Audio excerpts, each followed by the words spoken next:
Everybody, I'm going to call the meeting of the Board of Commissioners Finance Committee to order at 11 a.m. Please call the roll.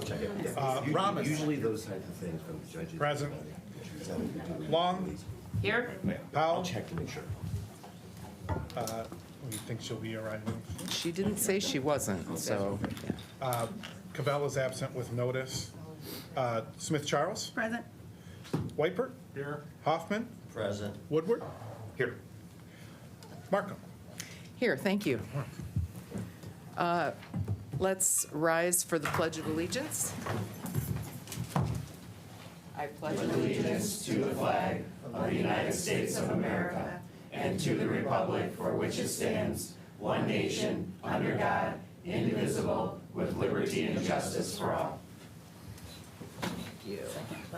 Next up, we have approval of the minutes from February 22nd. I'll entertain a motion. Commissioner Long, supported by Commissioner Smith Charles. All in favor of approving the minutes, say aye. Aye. Opposed, say nay. Okay, minutes are approved. Next up is approval of the agenda. I'll entertain a motion. Commissioner Rahman, supported by Commissioner Weipert. Any changes to the agenda? Seeing none, let's prompt the vote on the agenda.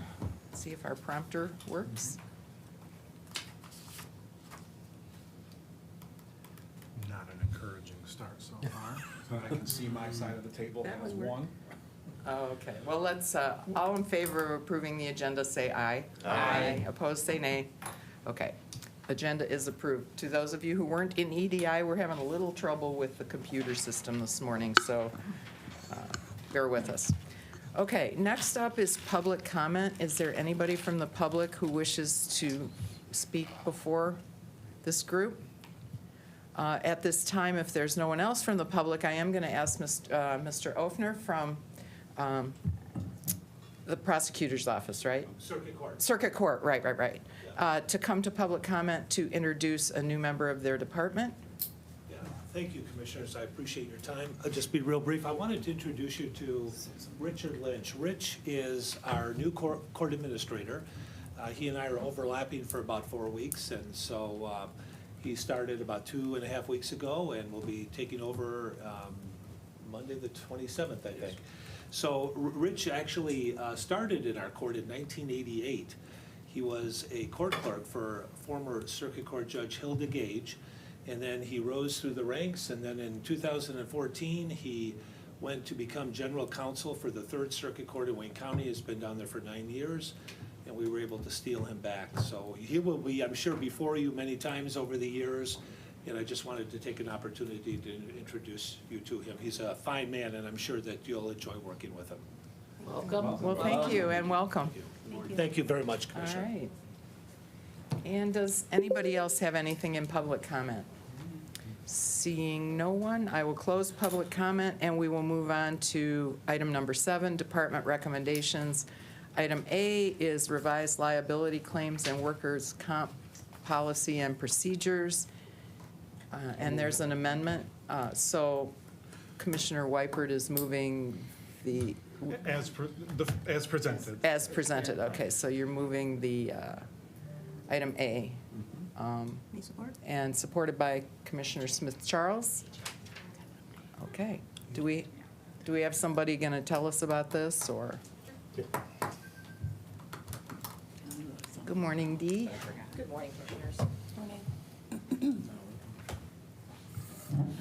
Morning. Good morning.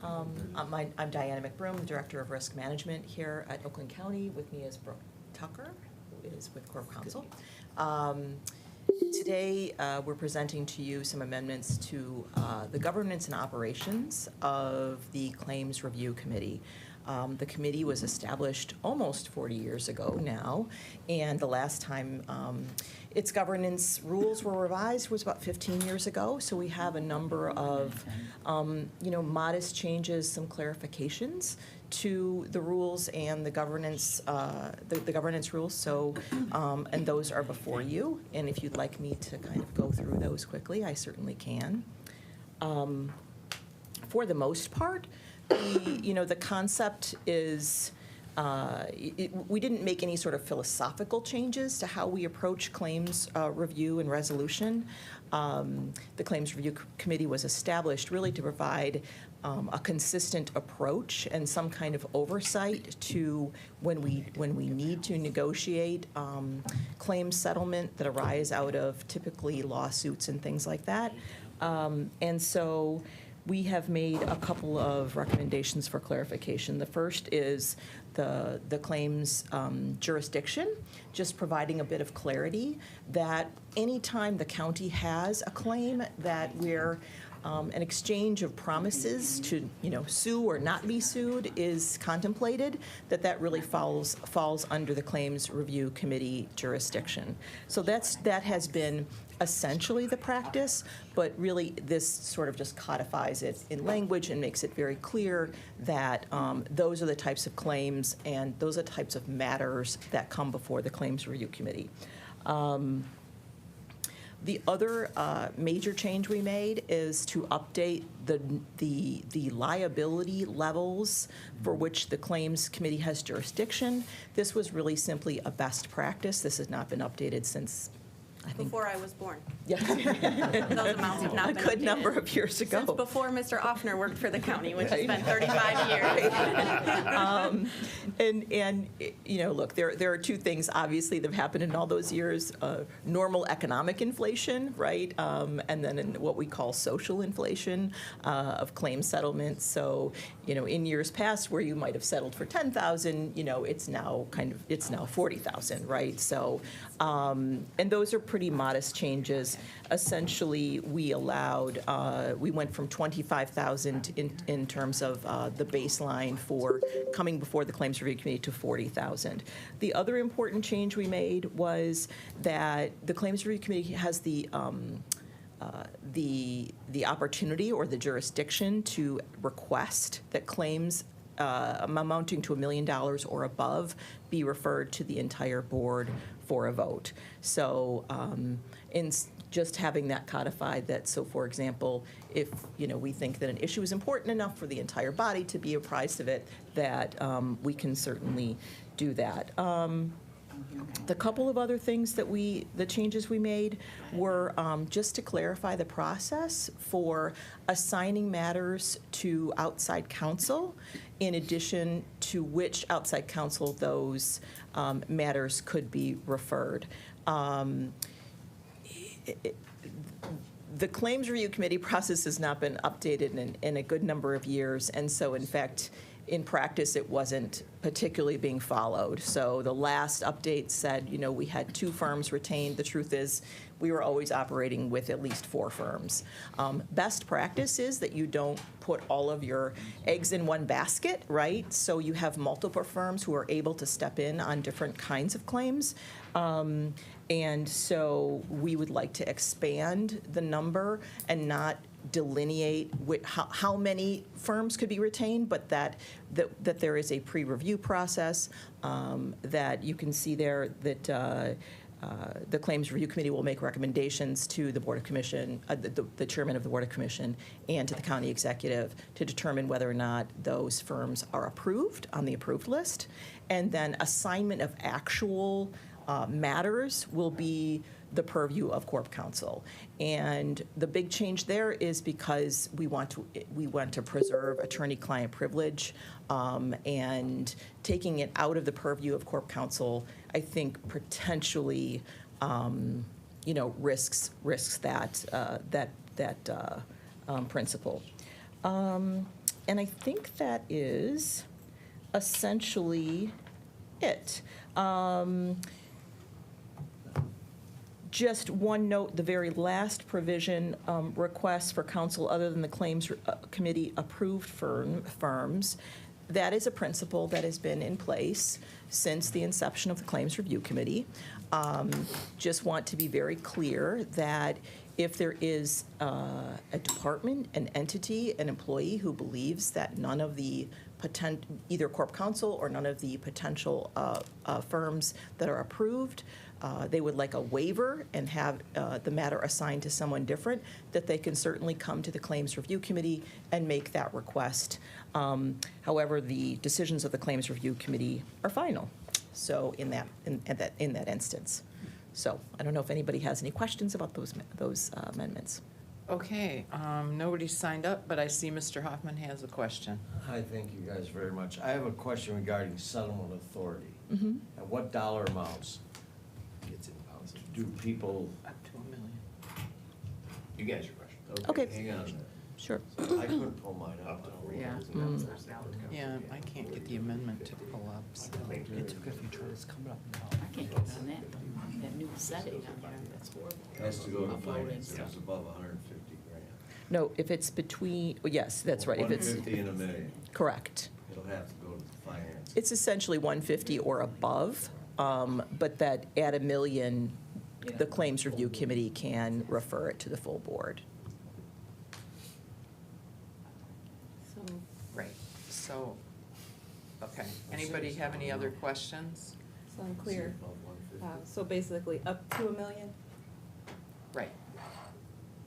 Did you say yes? You're saying for the Claims Review Committee? Yeah, that's just a weird sentence for me. Letter C, settlement amounts greater than $150,000, comma, up to $1 million. Yes, up to but not including 1 So million. 999,000, right, 99 cents. And then at That's D. Claims Review plus finance. Okay. So it's plus finance. Plus. Yes. Thank Claims you. Review first, plus finance, and then, once it hits, I mean, certainly there could be a claim for $2 million that the Claims Review Committee doesn't refer to the full board. But, you know, you do have members of this body that sit on the Claims Review Committee, and so, you know, they're certainly aware of all of those, and they could, you know, move to refer to the full board, et cetera. Thank you.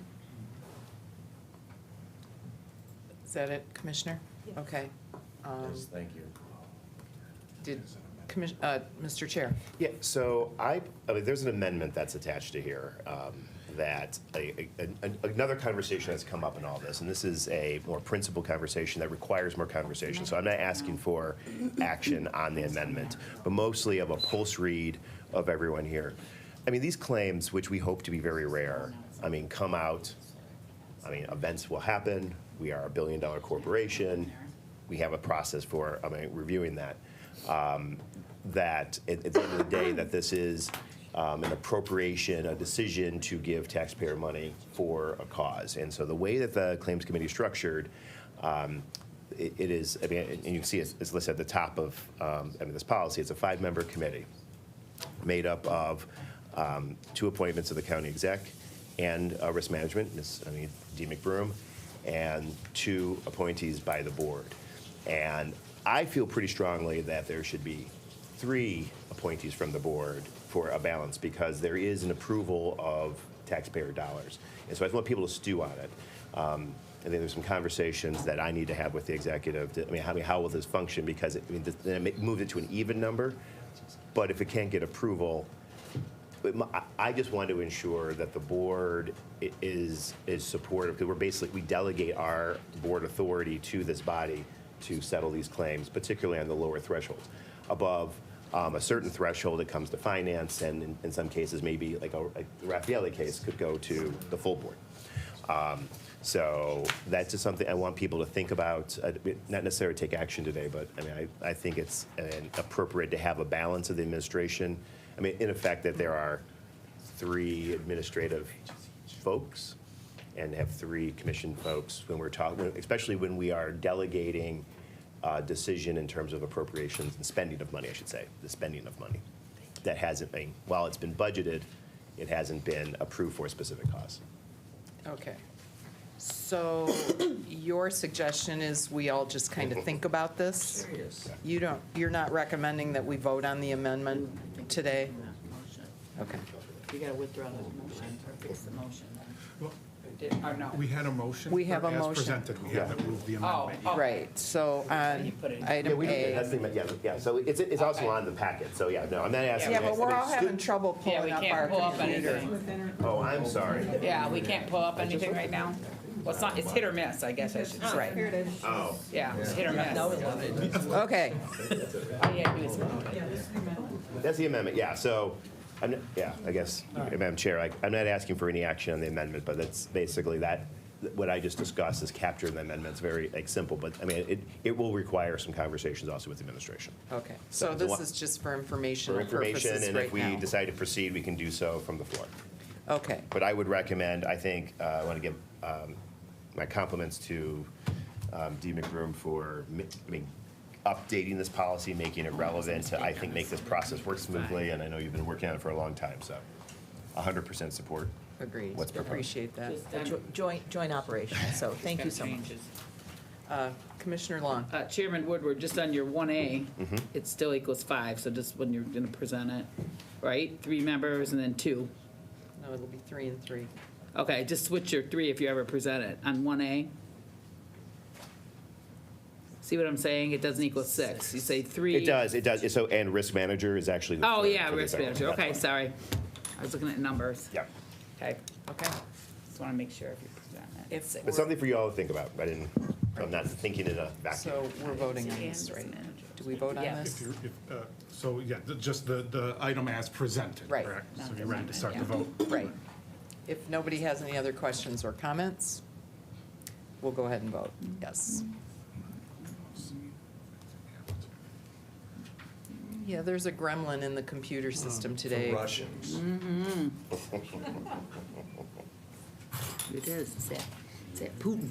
Like I said, I got another meeting at the other committee room, so. Commissioner Hoffman? Yes. Oh, he's got a white screen. Refresh. See if you can hit that, if you don't have an X up there, it's spinning. You have 7 yeas, 0 nays. Okay. Motion carries. Thank you very much. Thank you very much for your time this Thank morning. you for your time. Is it working, man? Sure. All right. Thank you. Okay, we're good. All right, next up, we have item B, the amendment 7B to lease agreement with K2 Towers 2 LLC for placement of communications equipment.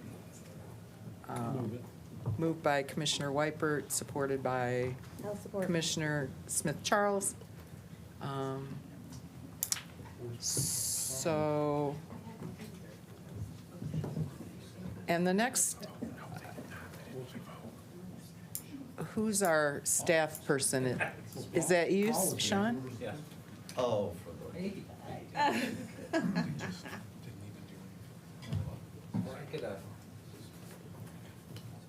Comment from Commissioner Hopkins. You did. Okay, so just so we're clear, we're talking about the lease agreement on the K2 tower. That's correct. Okay, So you should have the backup information there. Of course, there's no cost to the county, and it's needed for a new radio system.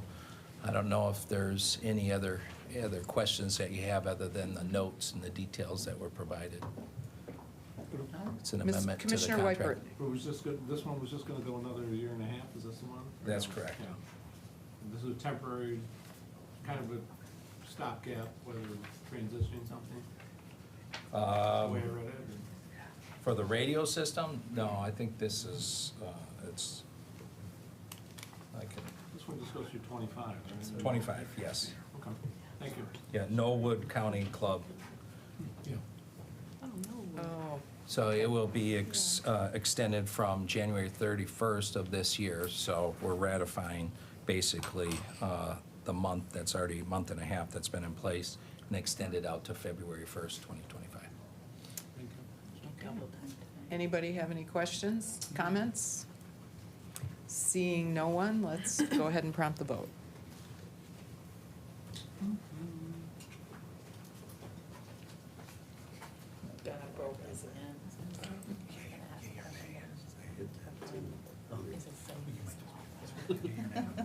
Yes.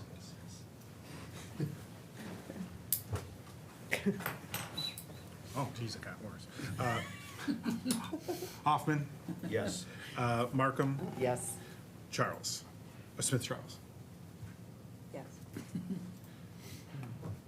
You have 6 yeas, 0 nays. Okay, thank you. Motion carries. Next up, we have item C, the extension with Windstream Holdings 2 for the data center co-location services. I'll move that. Moved by Commissioner Smith Charles, supported by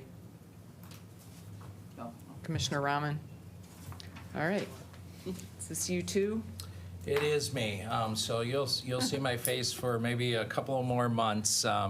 We're in the process of hiring a new chief information officer. We have made a selection, and this individual has accepted the position as well. So that will be coming forward to Lago, I think on April 11th, the new chief information officer for our IT department. So you'll get me until that person is on board. But Well, we're happy to see you. Even in the green, what's that? even in that. Even you in get the to Well, I say. like that. I'm recognizing March Madness, so. my And own- St. Patrick's Day. And St. Patrick's Day. So this is the backup data center. We've had a contract in place with Windstream since 2014. We went out and we negotiated an extension on this contract. It's a very critical infrastructure IT bill that is necessary. We were able to negotiate a 12% reduction in monthly costs with the vendor. So this is a $3,000 per month reduction over a 60-month, totaling in $180,000 in savings. So our interim CIO, Ken Tice, has done a real nice job with a lot of major contracts, including like Windstream, to make sure that we're going out and we're negotiating with these vendors, which has not always been a practice in the past. So. It's good. Okay, any other questions or comments? If not, let's prompt the vote, see how it goes. Oh, it came up. Yay.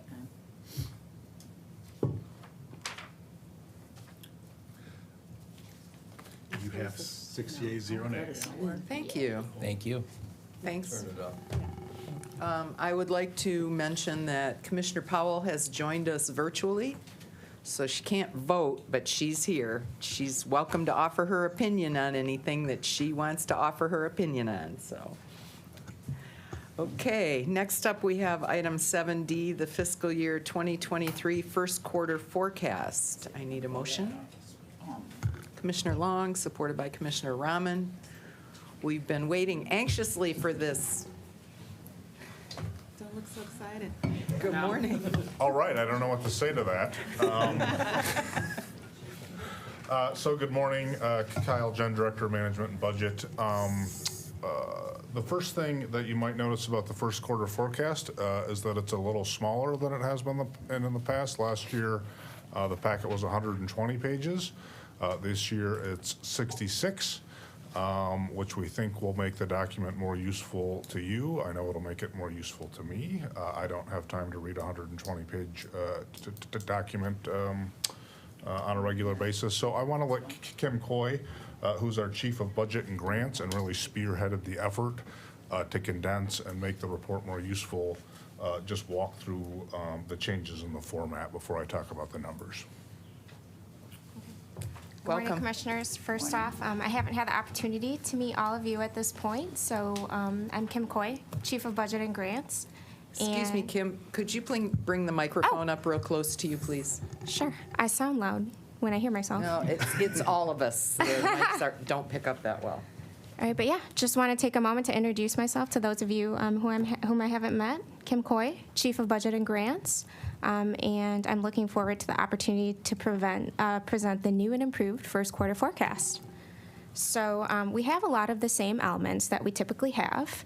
We have the new revenue forecast, which is the revenues of all our departments rolled up. We also have on the expenditure side the department summary, which is the general fund expenditures at the department level. And the new piece that we've incorporated this quarter is the department summary. There we have individual rolled up department expenditure detail. The budget team has taken the opportunity to discuss the granular details of the forecast with the division leaders, and we've extracted the most important highlights, and we've rolled them up in the summary for you. In addition to that, we have the standard amendments. We have the Schedule A General Fund and the Special Revenue and Proprietary in Schedule B. Then we also have the proprietary forecasts, and then we have the donations. So that's just a little overview of our first quarter forecast. We hope that you enjoy the changes. And then I'll go ahead and I'll turn it over to Kyle to talk about the transmittal letter, unless you have any questions or feedback on the new forecast. Thank you. And I would just emphasize, for the general fund departments, we've condensed down to one page so you can see what the main factors for personnel and operating and internal services are. And that's the part that I think will be more helpful than kind of wading through division by division. But all that detail has been reviewed and is available. So if you read the one-page summary and have questions about, what we're seeing in terms of a department's expenditure trends, just let us know and we'll get you some backup. So with that, let me turn back to the front of the report in terms of the high-level summary. So as a refresher or for those commissioners who are new to the committee, this quarterly forecast process is something we do, A, because it's required by state law, but B, as a practical matter, every 3 months we check in where are our revenues coming in, where are our expenditures coming in, how does that compare to the budget that's in place. We want to ensure that we don't have departments that are on track to overspend their budgets, and we want to see where we are, in terms of the potential impact on our fund balance at the end of the year. So the numbers themselves aren't terribly exciting on the revenue side. We're forecasted to be just $1.6 million higher than what's included in the current budget. The big positive there is property tax revenues. So based on the preliminary taxable value information that's coming in, from our equalization division and from local assessors, we're projecting property tax revenues to be $5.2 million higher than what's in the current budget. We'll have more to explain in terms of the details and our estimates for future years next month when we bring you the preliminary revenue estimates for FY 2024 to get the budget process rolling. And then on the flip side, we're seeing about $4.3 million lower forecasted charges for services across a number of departments.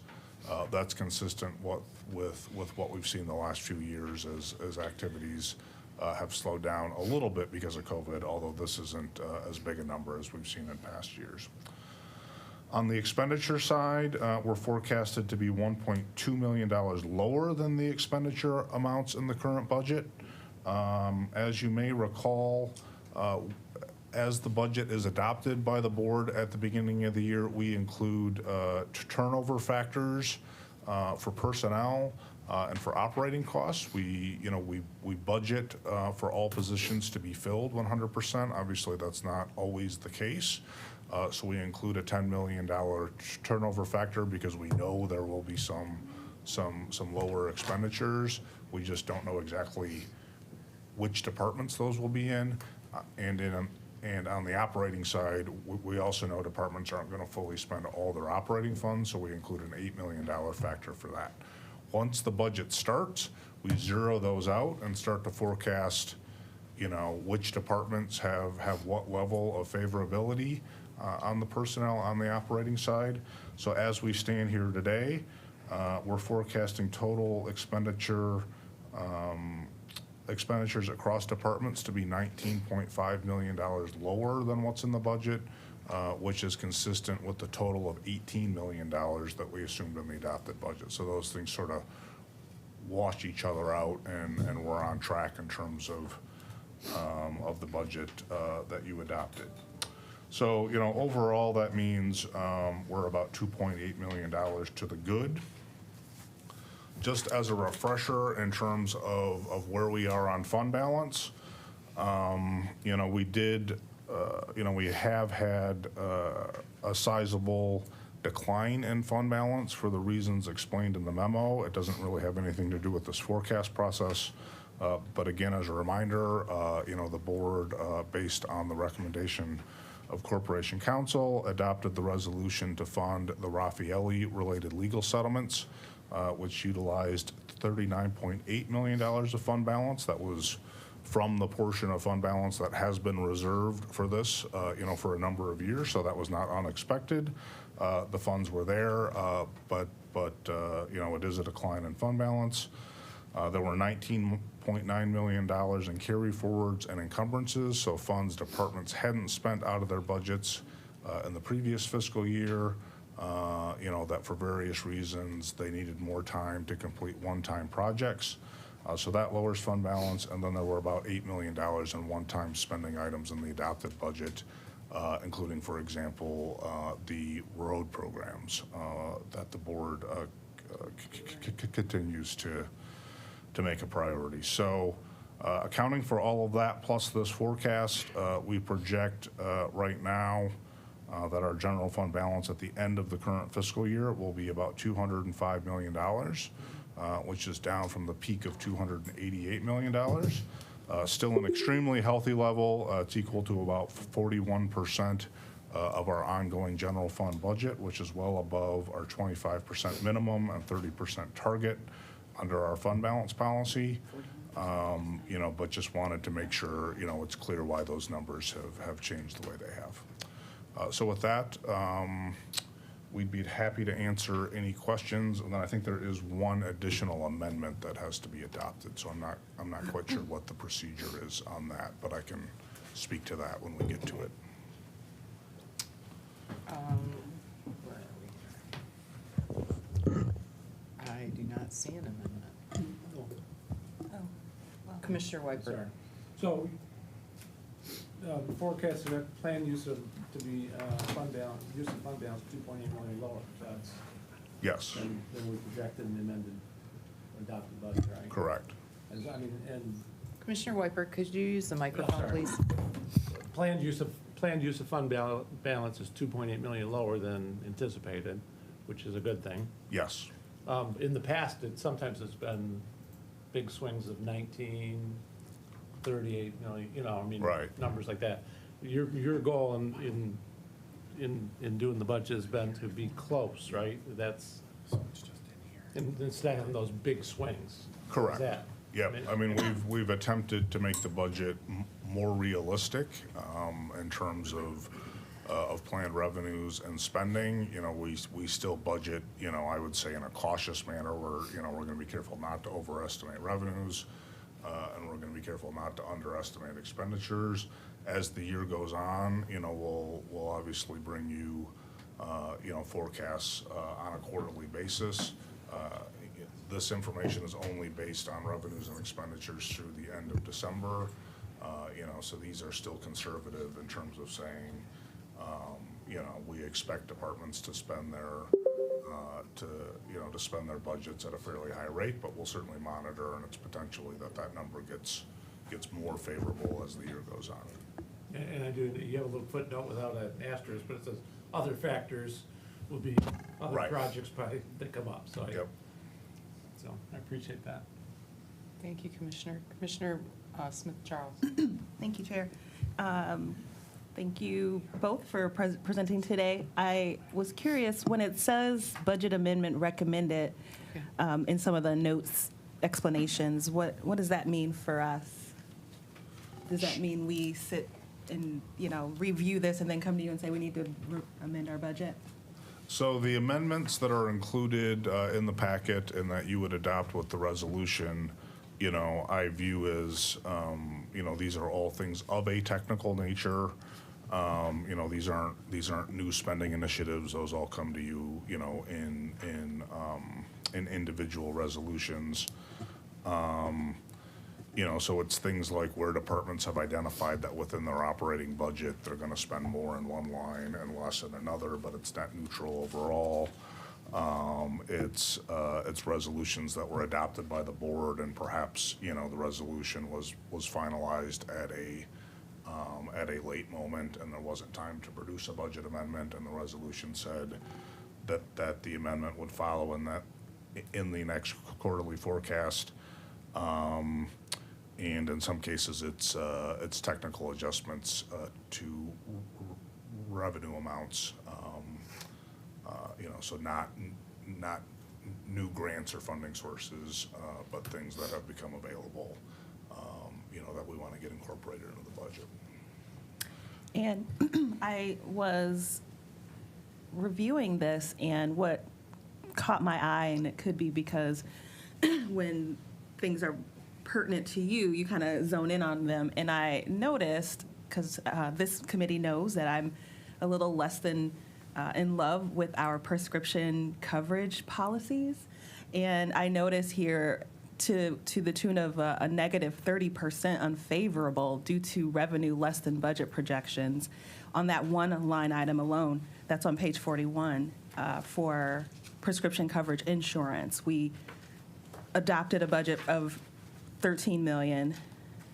And again, this is not my wheelhouse, but it seems like a lot, and it seems like we get very little as W-2s around here. And so I will continue to make that my position, is that it just doesn't seem like it works. And if it's it looks like a negative because it says, it's got parentheses, it says unfavorable, maybe it's something we should revisit. Those are my comments. Thank you. Anybody else? Okay. Prescription coverage insurance. If nobody else has any other comments or questions, we can go ahead and prompt the vote. That way, through amendments? It looks like the amendment is all part of the resolution. Is that correct, as I understand it? Okay, there's an amendment for all of our ARPA programs The that ARPA hadn't money completed, to- so that's already built into the packet, so it doesn't require a special Right. amendment. That's fantastic, thank you. Yeah. We're so lucky that we have these folks keeping us straight. Okay, if there's no other comments or questions, let's prompt the vote, please.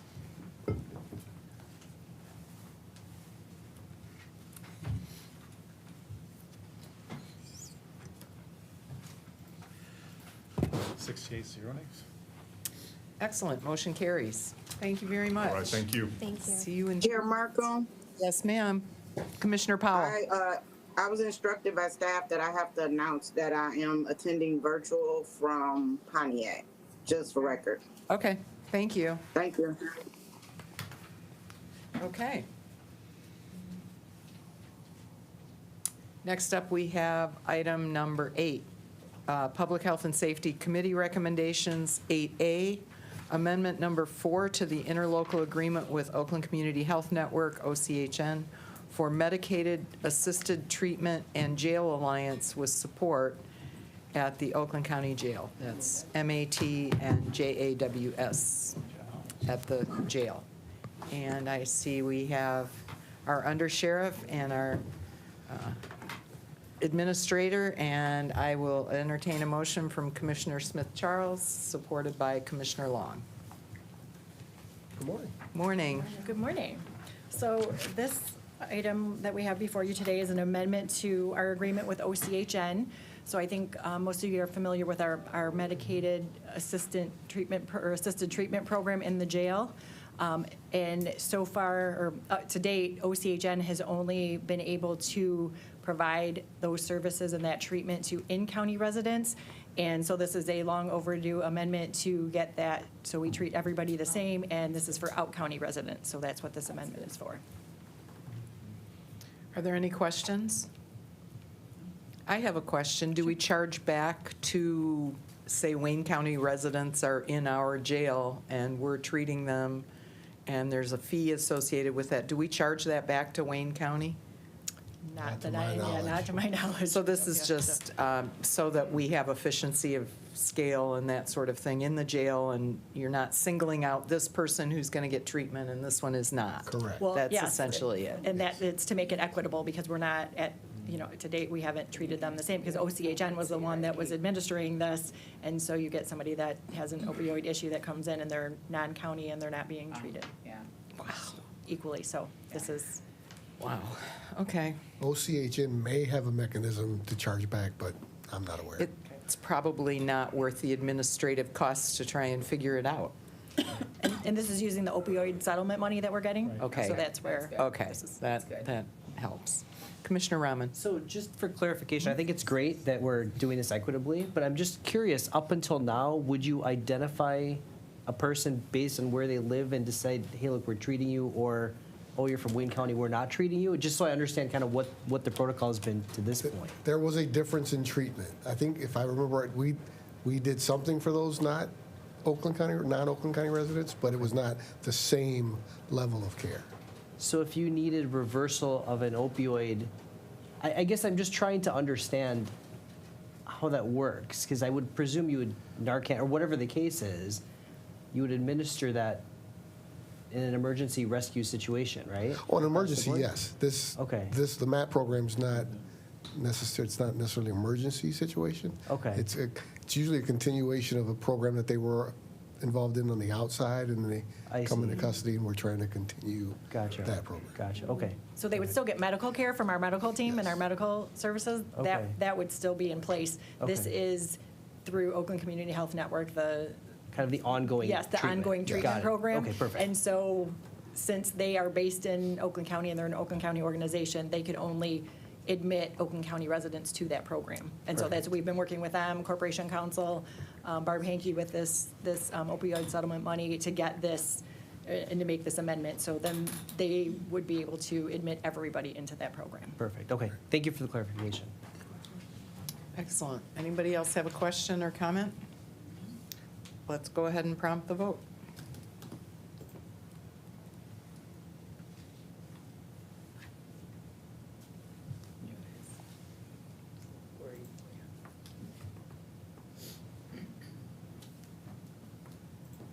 You have 68 zero nays. Motion carries. Thank you very Thank much. you. Thank you. Next up, we have item 8B, Amendment Number 1 to the Michigan Department of Environment, Great Lakes, and Energy for the Non-Community Type 2 Public Water Programs Grant Agreement. I need a motion. Commissioner Rahman, supported by Commissioner Long. Yeah. Okay. Who's here to speak on this? Anybody? Leanne? We had the water people here earlier. This is item B. This is item 8B, right? It says Stafford. All goes up to 736,000 from 2, right? 237? Is this, Chair Markham, this Yes. is Mike Keys with the BOC team. I know that Ms. Stafford was on the meeting link at the beginning of this meeting, so she may have had some technical difficulties. okay. Okay, Give me 1 second. all right.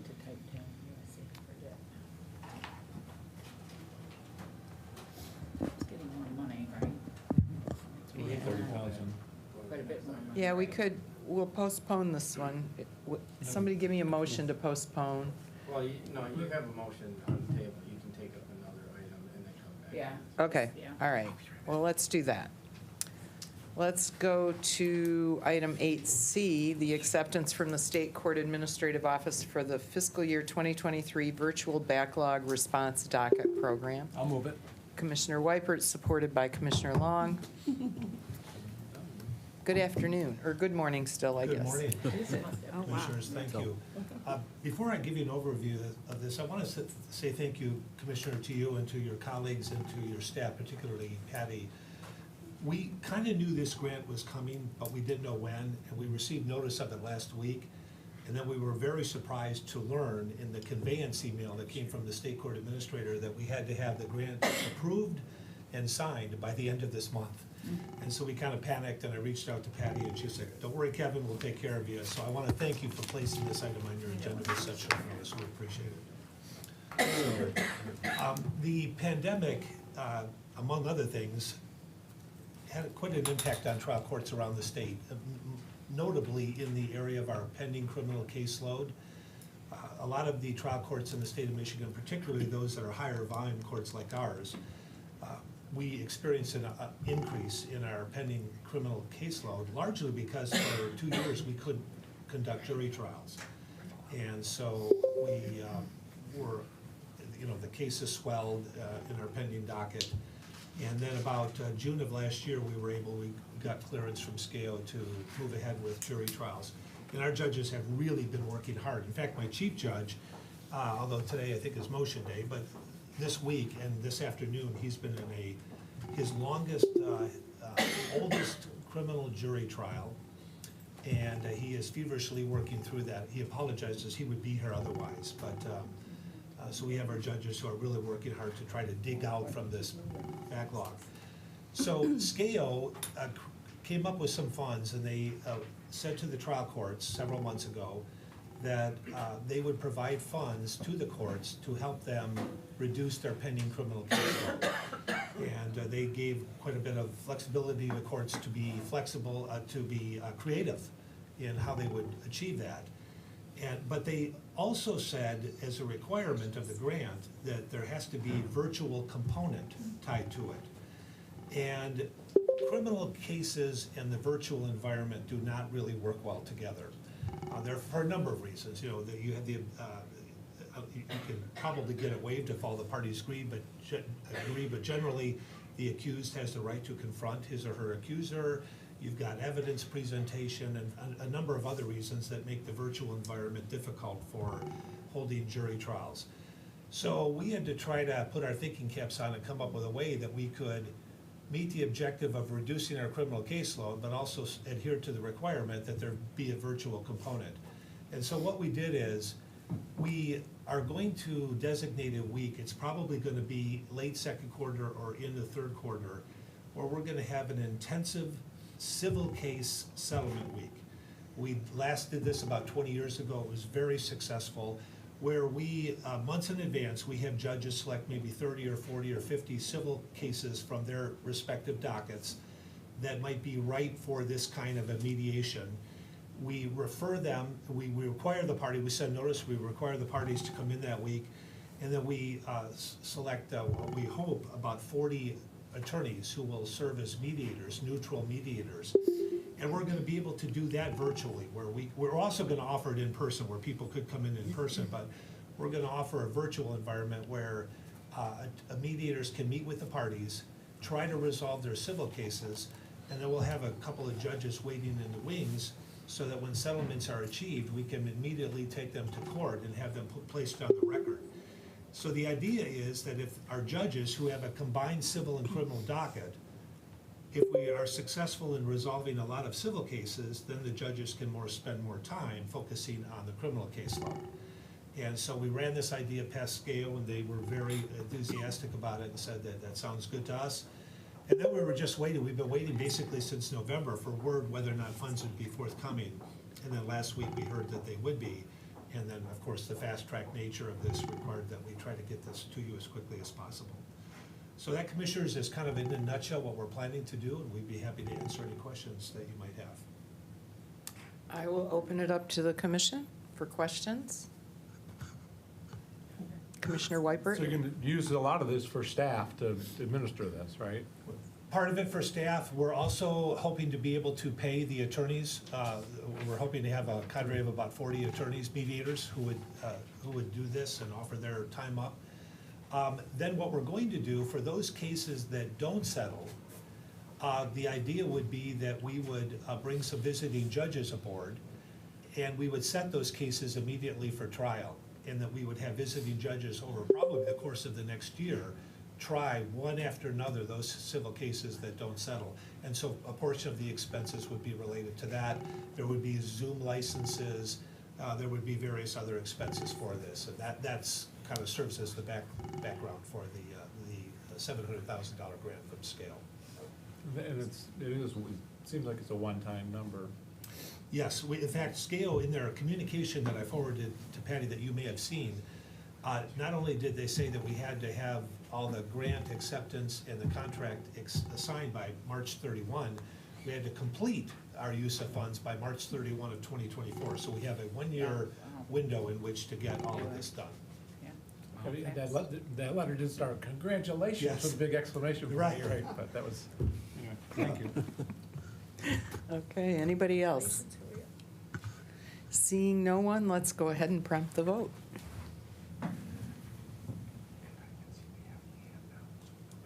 Okay. She's there.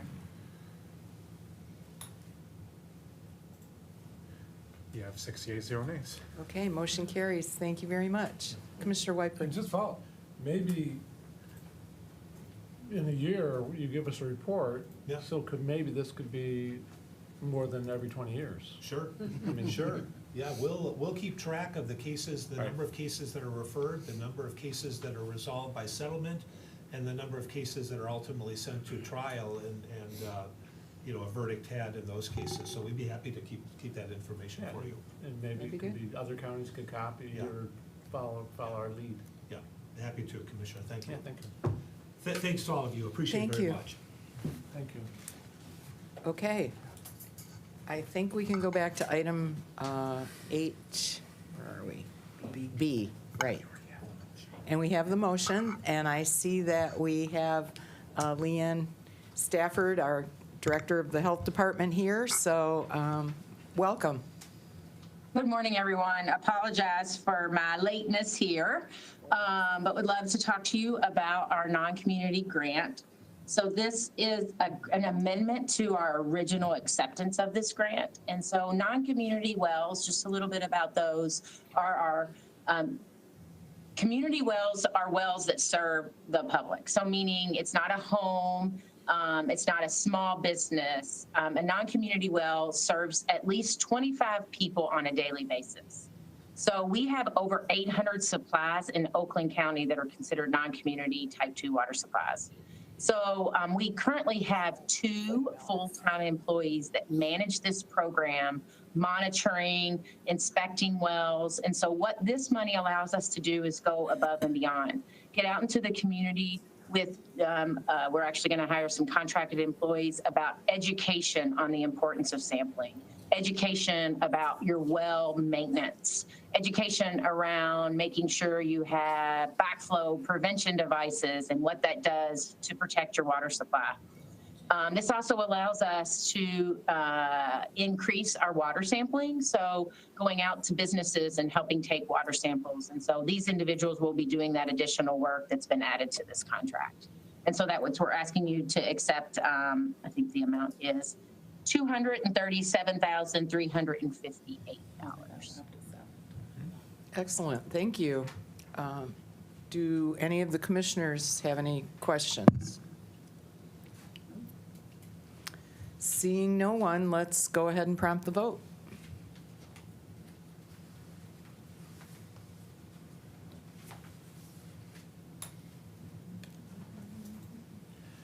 You have 6 yeas, 0 nays. Okay, motion carries. Thanks for jumping on. Thank you. Ms. Apologize Stafford. again. All right. Thank you. Okay, we are, I've been informed that April Lynch is on her way here. I see her. She's walking in right now. Okay. So do we want to go ahead? Cheryl will go, she was Is here. Cheryl here? Although we just did this one. She had a tickle. Oh, okay. Yeah, we could do it. Well, What do you think? I mean, if April's on her way in, we can just. Yeah, it's the same. vent Okay. For a few Or I thought seconds. we just did, well, most of us were on for 10A. We just did it. Yeah. I think all of us, right? Yeah, Somewhat. except Bob. Except Bob, But he doesn't care. that he Well, didn't Todd's put it here. in. We could do Todd's item. Sure. What do you say? He's like, Okay, we're gonna pick up item 10B, the record retention system replacement. Sounds good. I'll move it. Moved by Commissioner Long, supported by Commissioner Smith-Charles. Good morning. Hi. How are you today? Good, thanks. Good. Our item before you today is the replacement of the system that we use in record retention to manage our records. The present system is at the end of its useful life. It is a server-based system, and we are looking to go to a cloud-based answer. This project was before the IT Leadership Committee and prioritized. Over the last year, we sought proposals. We had 3 responses, and the vendor file trail that we've chosen, we're going through the process, and what we were looking for today is a transfer of $69,240 to cover the software acquisition costs in the first year's maintenance of $24,000 for the system. Future years' maintenance will be budgeted in the future year's budget when we go through the process here in another month. Okay, thank you. Anybody have any questions or comments on this item? Seeing no one, let's prompt the vote.